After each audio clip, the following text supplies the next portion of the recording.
Now we can get on to questions and your thoughts. Because the purpose of this session is really to bring about an awareness that just because you're in marketing, or just because you are writing, you're a teacher in a school writing for kindergarten kids or for 10th standard, there is no issues. You need to have a voice that is your personality, because what I have realized after all these years is my opinion is just my opinion, my manner of expression is just my expression. But if you are in the field of mass media, that is where the difficulty lies. It's not about becoming a writer. You can have your own voice and still write for the mass media. Why I'm saying that? Because I've already done that. Right? I used to be a journalist. My articles used to go to 2.5 lakh people. Till last month, I was a columnist. Even today, not 20 years ago, writing for Hindustan Times, and I wrote for 1.5 years every single week. I didn't miss a single week. I was writing about subjects that mattered to me, but more importantly, that others were not writing about. I used my voice in a public forum for mass media communication, and I wrote it the way I wanted to write it, because I cannot write for the audience.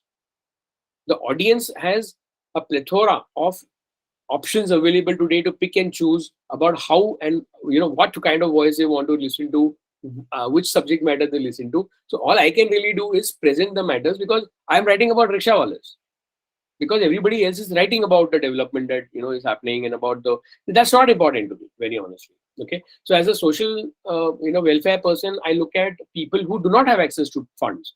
I look at people who do not have access to education. They are the people I'm interested in, right? So you have to be clear about what you want to write, and then you find work which suits that.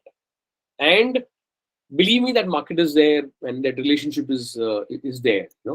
So this was how I found my identity, and I think the Peace is raising a hand, wants to ask a question. Please go ahead and uh, you know. Thank you so much, Sanjay, for the beautiful presentation. And I must say that you did a great job at reporting your journey. So I would look forward to reading what kind of reports you generated in the past. My question is, how did you get to this point where you're so accountable? Because I think what you shared with us spans through decades, and you were trekking it the whole time. How did that begin? Were you always accountable with your progression and analytics? That's all. So Thank you so that much. sure. So that's may I know your name? Yes, my name is Peace.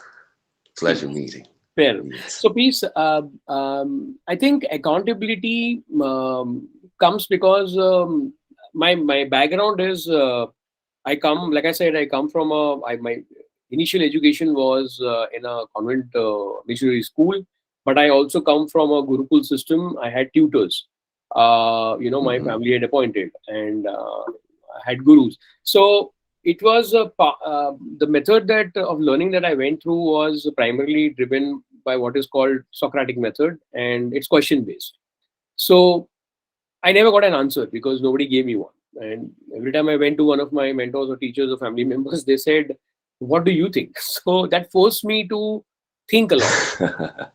And I because I was not really a particular, I was not very. I'm not a. I was not good orator at that point in time, nor was I very comfortable speaking because, like I said, I had. My mind used to race and I had tons of things to say, and I developed a stutter for a very long time. So I used to write, and I took to writing, I think, primarily because of that, because I had so much and nobody was answering my question. So I was sitting and writing. But I was also reading what I was writing. So over a period of time, I got into the habit of documenting. I created a survey for myself, questions like, and I Wow. created it also. Sorry. Yeah, sorry to interrupt. That's Yeah. so fascinating. You talked about reading what you were writing. Did you have certain methods that you used to read what you wrote and analyze it? Yeah. So what I used to do was when you're one of the things that I am still aware of is that when I'm writing, I just write because I'm trying to express, I'm trying to pour it out, I'm vomiting whatever I want to, because otherwise it's killing me inside. So I just put it down. The editing part of Hmm. it comes later. The editing part of it comes later, because then I'm looking at language, I'm looking at structure and the impact it has.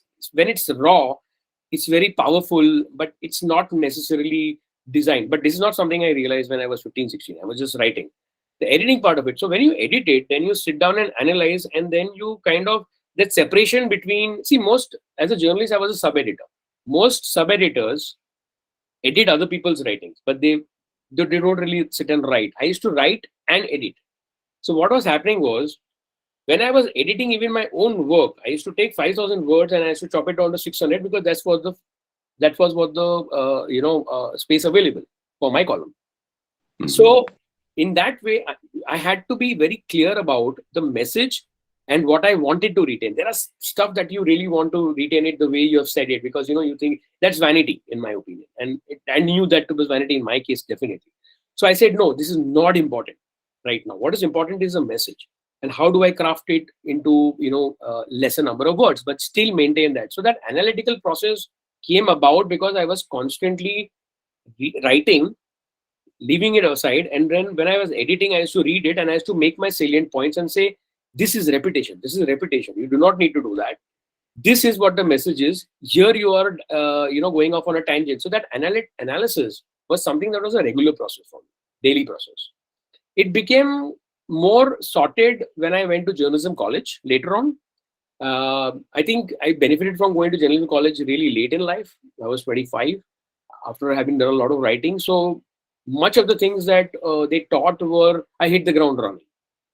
So the analysis part of this was something that I was always, so it's self-analysis, but I was always analyzing.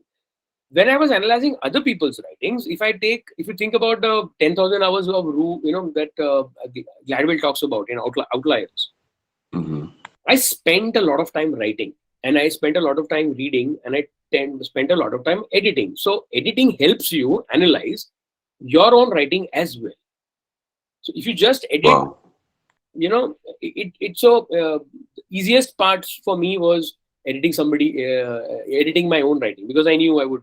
Editing somebody else's writing means it's very difficult, because there may be I had an instance where there was a great writer, politician, who used to write a column for a newspaper, and I was a rookie journalist at that time. It came to me to edit on the opinion page, and I was given the brief that it has to be 1,500 words. He sent in a 2005 word article, 500 word with a title.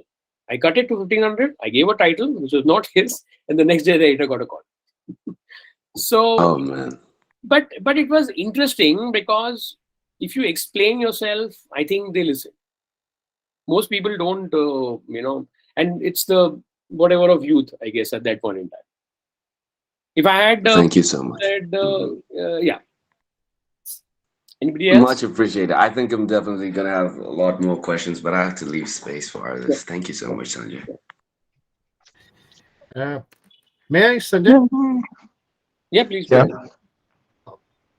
Rubin, can I go ahead with my question? Do we have Yes, time? please go ahead, Girish. Yeah. Girish, and then we have Vikas next, and I think Mayank has also asked a question on the chat. Okay. Sanjay, I have, I find it so fascinating that I've read The Mountain Walker. I have read your blogs, and yes, I've had the privilege of working with you, so I know the instructional side of yours as well. So, just one question that what I really find fascinating is the conversational style, or there's a certain storytelling style. It feels when you're reading The Mountain Walker, or any of your blogs, it feels that you are actually you're striking a conversation with the reader, even if the reader is miles apart, culturally apart, whatever it is. So how do we keep it simple? Because these days people say that, okay, keep it simple, keep it short, keep it crisp, um, so that people understand. So how have you developed this style? I don't know. I mean, I've been wanting to ask this question for years. So if you So can shed some light. yeah, so I think, see, I realized that when I was studying language formally, I realized that there are rules for writing, and spoken language is different. That's why I differentiated between writing and spoken language. What I did was, I just decided that I'm going to write as I speak. That's what I did. That's the simple trick. There's nothing else beyond that. I removed that barrier in between to say, and it was difficult because it didn't go well in school, I can tell you, and it didn't go well. But when I realized, when I went to the board exams, I did very well in my English papers, because I realized that teachers and board examiners are very different. Teachers tell you to stay within that line, and that is fair because as an educationist, you are catering to thousands of people. It is that individual who stands aside and says, "I will break the rule, but I am willing to pay the consequence. Face the consequence of that. I'll pay the price for that, and I have paid the price for that." So you don't, get picked for the elocution competition. You don't get picked for the essay team, but that's all right because it's very difficult to overcome that. And I think a lot of it had to do with the family background that I had. Nobody ever said that if you don't get 95% or if you don't win that. No. They said you do what you want and you learn from it. That's really it. So I think it becomes important that you make some choices. You can't do everything, which is why I said I did a lot of writing. But in each of those writing, what I realized was it's not working. I failed so many times in what I delivered to my clients right at the beginning, or even to my teachers, or even to my professors, or even in a report. See, at the end of the day, you're not writing for yourself when you're communicating, you're giving it to somebody else. So it has to work for them as well.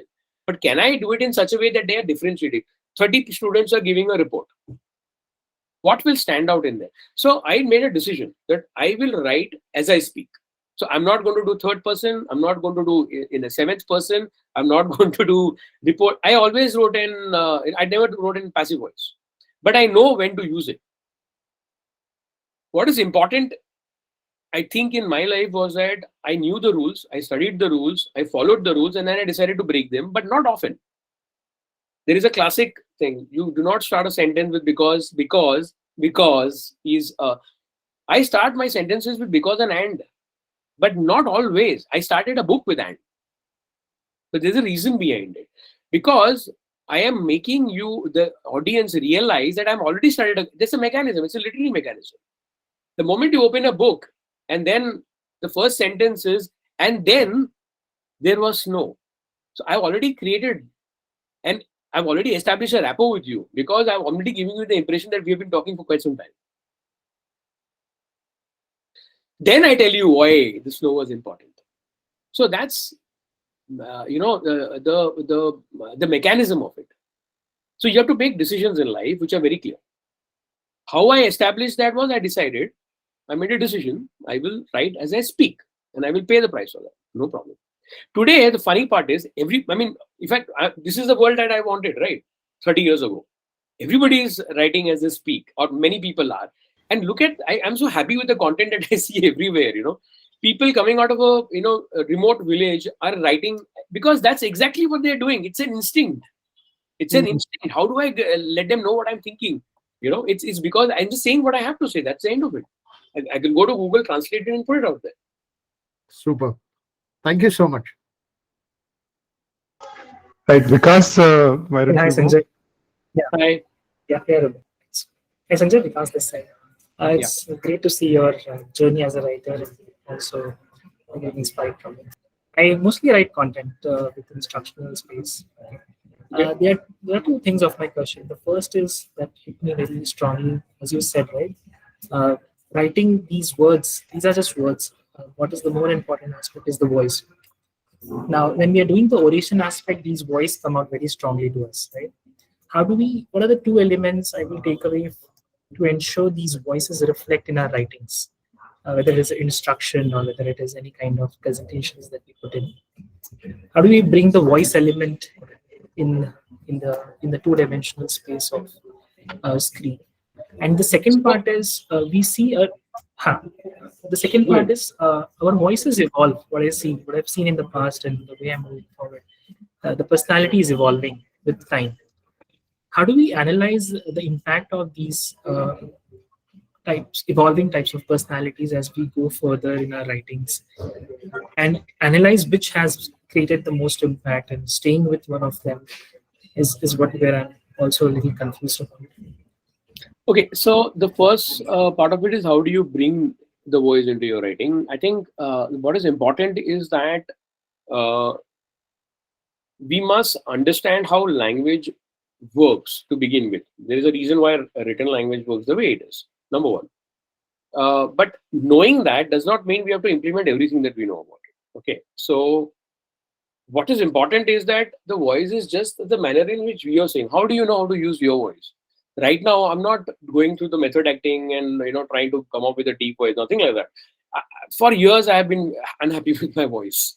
I don't have that baritone like some people have, and I don't have the high pitch.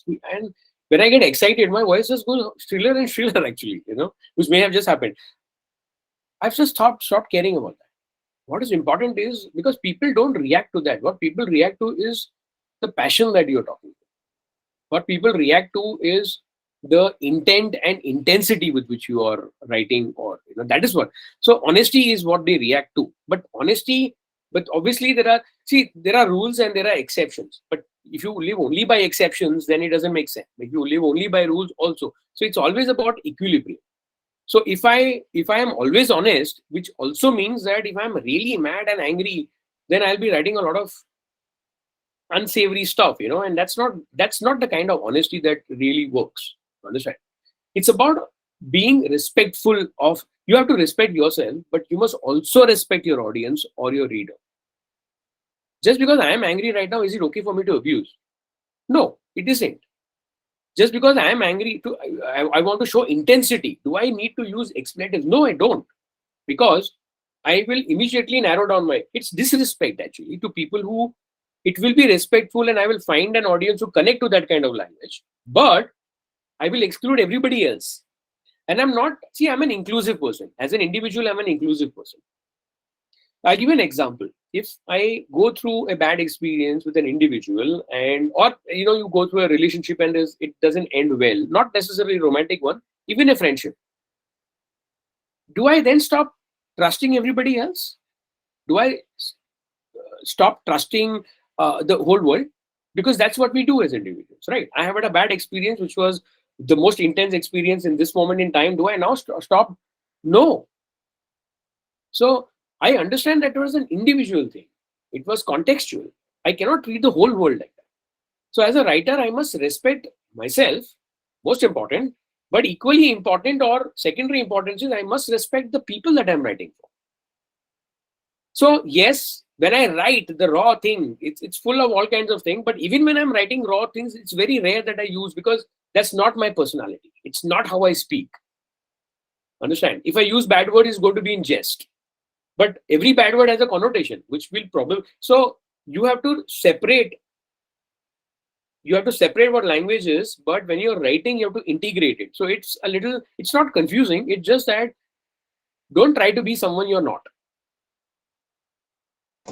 Okay. The second part of your question was related to, that was a voice part of it. The second part of it was related to the evolving personalities that we see within ourselves over the time. So what happens? You're talking about the analysis part. So see, we write and we love what we write. At least I used to, and I used to think, wow, kya likha hai? Matlab, this is like Oscar material, or forget all Filmfare. So you should get a Filmfare award, But then you have to be reflective. Is this the best we can do? No, I had a bad habit, or it was a good habit, because I used to write stuff and when I should go back and read it, I never used to like it because I had moved on from it. And I'm like, gee, how childish this is. How can you write it? And I used to cringe when I used to write. Today, when I look at some of my stuff, I was like, how could you write this? But then I said, wait. You were 19. So I said, but why was I so stupid at 19? Because I was 19. So I'm always talking to myself. So you evolve, because if you're blind to your own writing, or if you're so in love with your own writing, then you won't evolve, because you will be the writer that you were, that one essay sometime future. You have to ask yourself that question. You have to read your writing and discard it. Look at what's good in it. Look at what's bad in it. But don't try to implement that lesson there and then. Because when you're writing, you must be very focused on what you're feeling. Okay? Yeah. Sanjay, we have a question on the chat from Mayank. He asks you to comment on how you can balance conformity with originality in writing. How you can balance conformity and originality is by not conforming at all. That's what I did. See, you need to conform. It depends. Again, I'll take the same example of the 10,000 hours of Outliers. See, many people read that book. And if you are talking about writing, then you're going to be a very good speaker on writing. You won't be a writer. If you're writing, then you'll be a writer. So it's not you have to make a decision, but you can't make a decision and implement it. That's too cognitive. We're thinking too much. You're overthinking it. If you want to write and you want to write in a commercial environment or in a job environment, you just write what is available. You write how you want to, and then see whether they conform or not, whether they accept it or not. Conformity means that you've already taken a decision. I have to write it this way. So you don't do that. Write which is natural to you, but it has to fit the context. So the first step you need to do is you have to forgive yourself, because you cannot really start by standing in line, right? Because conformity means here is a way to do it, but find out if that is how, if it is a job context, please find out if that's what the expectation is. Because in a job, we make a lot of assumptions. See, with the client, I think the dialogue is important, because clients are also trying to find out how to do it. So if the more you talk to them before you go about writing, it's very straightforward. If you make an assumption, you don't ask questions, and then you go and write something, and then it becomes non-conformance, because it's not about non-conformance. Non-conformance is when you know what the conformance expectations are to begin with. So first find out if there is conformance expectation. Find out whether you are willing to do that. If you are not, that's not the place for you. If you are willing to do that, then you use your craft, and then there is no conformance, non-conformity anyway required. Snow whale. Yeah, Snow Whale. Hello. I liked your journey finding your identity through writing, and I wonder what did writing reveal to you about yourself that you didn't know before concerning identity? Thank you. Could you repeat that? I missed a part of it. Yes, my question is that I wonder what did writing reveal to you about yourself that you didn't know before concerning, finding your identity? Okay. So I think I didn't know myself. That's why I started writing to begin with. And there were things that were happening around me which I found disturbing. And I realized that somebody kicks a dog and everybody is laughing. And I was expected to laugh because I was with that group of boys and girls, and they found it funny. Somebody picked up an earthworm and put it in mud. And I could see that it's so. Am I expected to do that? Because I can't. I find it cruel, for example, right? So, but in a group environment, you do that. So I wanted to know, why am I standing there? So what writing did was, when I wrote about it, I realized that no, I didn't want to do that. I didn't think that was right, and I thought that if somebody did that to me, I would be hurt, and I would probably be mutilated, but I would also be angry. That is what it taught me, that I do not have to be a coward. I do not have to. It is wrong to keep your voice suppressed simply because others are your friends or they are part of your society. Because how will I create a better me if I continue to turn a blind eye to what is happening around me? And that's why I started writing. And writing taught me that I am brave. Writing taught me. I like that. Thank you.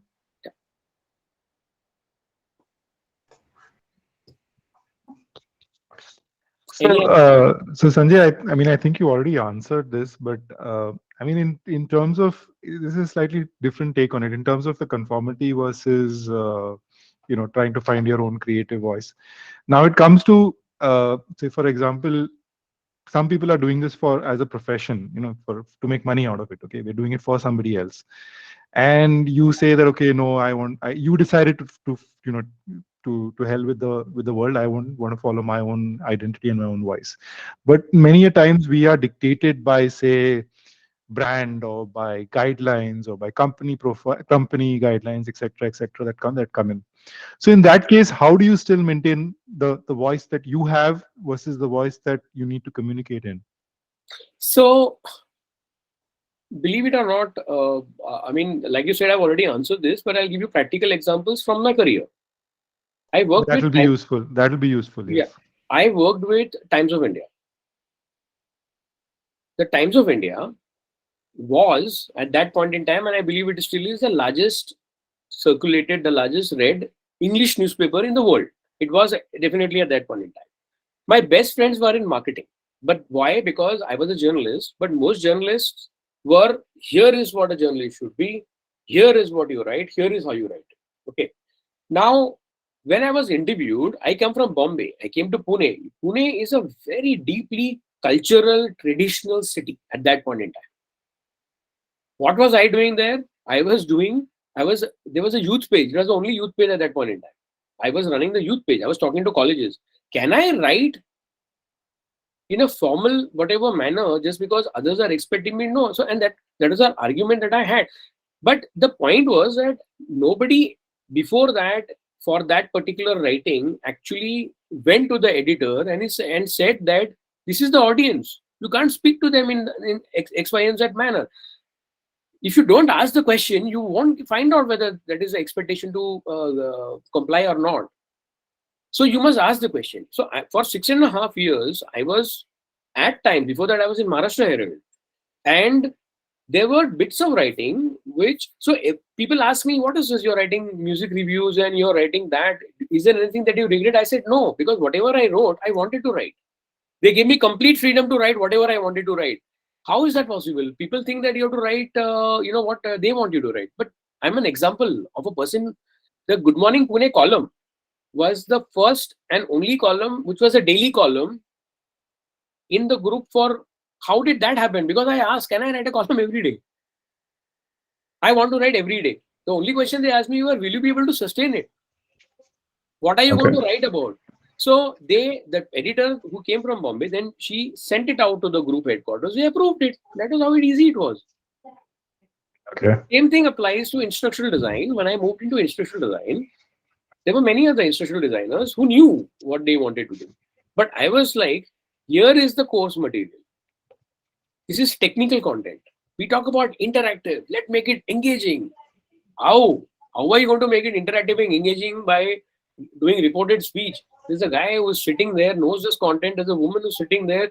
They're bored out of their skull. I mean, I see the way I look at it. When you're in a job environment and you're being told, please learn this over and over again, it's just over. It's not even overkill. It's like torture. So my question to them was, I cannot make it engaging if you want me to write the way you want to write it. You decide. There are so many other writers. Please ask them. So I said, give me an opportunity. Let us send it to the client. See, business managers are the ones who said, no, we cannot write this. I said, I've read the guidelines. It just says, use passive voice. I can make it engaging with passive voice. I can create characters. So I can create characters who are talking in third person and in reported speech. What is the problem? But give me an opportunity. So what I used to do was, this is the conformity part. I had enough time on my hands and I had enough craft to say, here is the version that you wanted. And here is the version that I have created. And here is another version. So I always used to create 3 samples of writing every time. See, because as an employee, I have to understand and I agree that it is about business and it is about conforming to their, because they also have people to respond to. I said, you don't need to worry about it. Let me talk to the client. I want to talk. So whether it's in US, whether it's in UK, whether it's in Dubai, Singapore, I have not found a single person anywhere on a client site or in any culture who is not willing to listen to you. If you are willing to listen to them. Is this what you want? Yes. But is this what it means? Yes. But can I also mean this? Yes, you could. So do you want me to do it this particular way? Then I find out they are saying, no, actually, we are looking for you to come up with better ideas. So I said, how about this? Can I make it like this? Can I write it like this? So in that one conversation on a video call, it's over. And then you send them 3 drafts. It's just work, right? So why do you have to send 1 version? Why can't you send 3 versions? At least send 2 versions. So how I dealt with conformity was, it's not that I stood up and said, I'm Amitabh Bachchan, or I am Tom Cruise from Mission Impossible, and I am going to win this war simply. No, I said, I will not conform in the sense that I understand the context I am in. This is a job environment. Here is what you think the client means, and here is what I think the client means, and here is another version just for safety's sake. The client then has a decision. No, if the client says, no, this is the one that we wanted, I'm fine with that, because now I understand that that is what you want, and I'm perfectly all right with that. Because I'm not doing this for my purpose, it is for your purpose.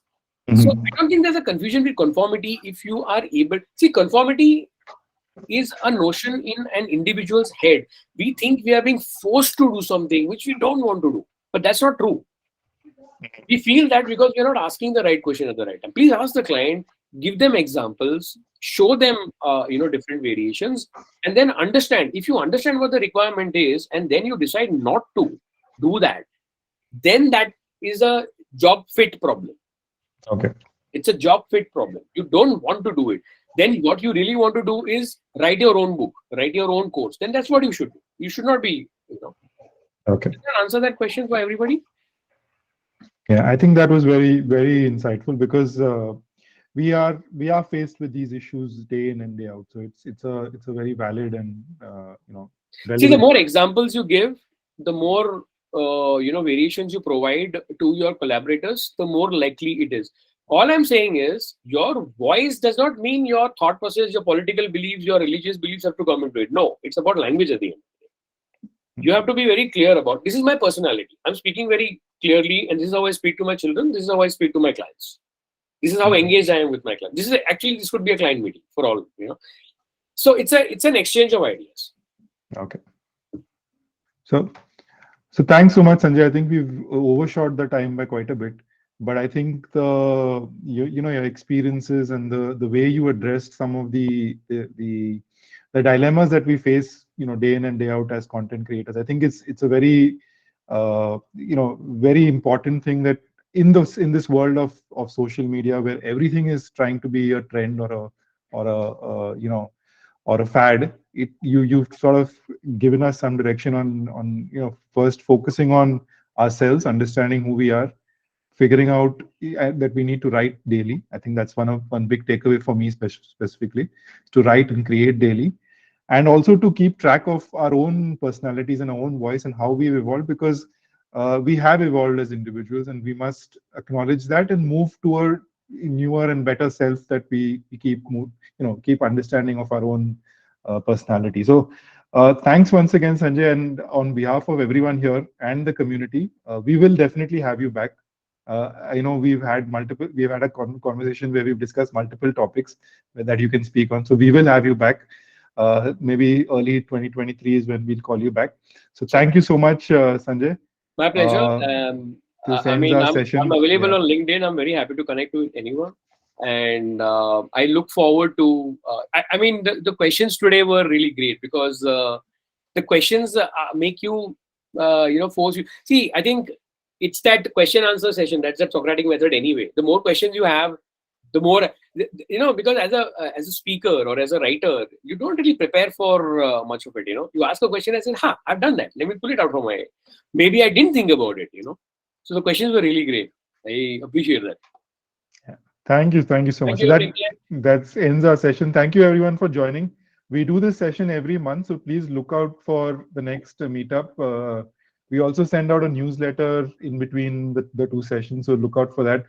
Now that you've joined this session, you're already a part of our community, so we will you will receive those emails from us. So thank you so much, and do let us know if there's anything specific that you would want to hear about, or if you would like to come onto the sessions. Great. I mean, we can host you as well. So please do reach out to either Bhumika or me, and we'll be happy to have a discussion with you. Thanks once again. Thank you. Take care. Bye-bye. Have a good day.